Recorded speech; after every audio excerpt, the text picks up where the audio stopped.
Hello guys, మేమైతే మండి తినిపోతున్నాం. మా వానికి అర్ధరాత్రులల్లా క్రేవింగ్స్ వస్తాయి బిర్యానీ మీద.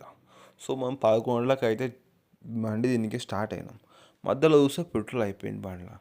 అది నడుచుకుంటా 3 కిలోమీటర్లు పోయినాం.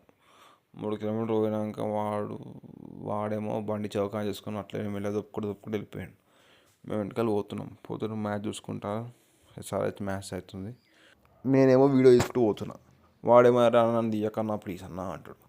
అది ఎందుకురా అట్లా చేస్తున్నావు ఆడదాని లెక్క, నీ అమ్మ తీస్తే ఏమవుతుంది అని అంటే అందులో SRH గెలిచింది అంటాడు.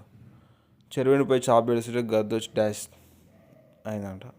ఏం చెప్తాం, నడుచుకుంటూ పోతున్నాం. ఫైనల్గా మళ్ళీ హోటల్ వచ్చేసింది. వాడు ఖుషి కాదు, అమ్మ వచ్చినాం రా ఆయన అని చెప్పి. వాడు ఇంకో లోపల ఉన్నాడు. వాడు నీ ఏమన్నా చూపించక నాయన నువ్వేమో షాపింగ్ ఉన్నా అంటాడు. ఏం చేస్తాం ఇక మళ్ళీ మండి తిన్నాక ఇప్పుడు ఎంత ముచ్చట అయింది, పెట్రోల్ అమ్ముకున్నాం.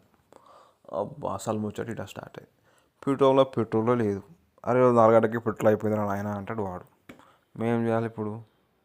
పెట్రోల్ కోసం లోపలికి పోయి అడగడు ఉంటే, అన్న నీ బండ్లకి వెళ్ళి పెట్రోల్ తీసి అన్న అంటే వాడేమో అన్న అది BS6 బండి అన్న దీనికి రాదంటాడు.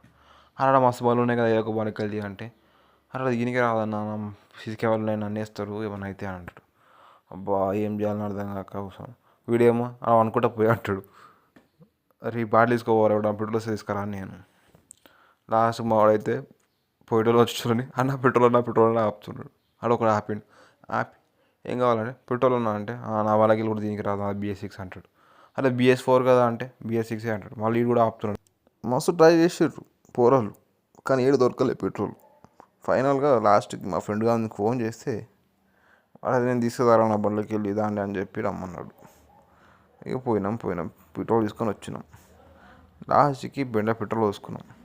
అట్లుంటుంది మనతోని ముచ్చట.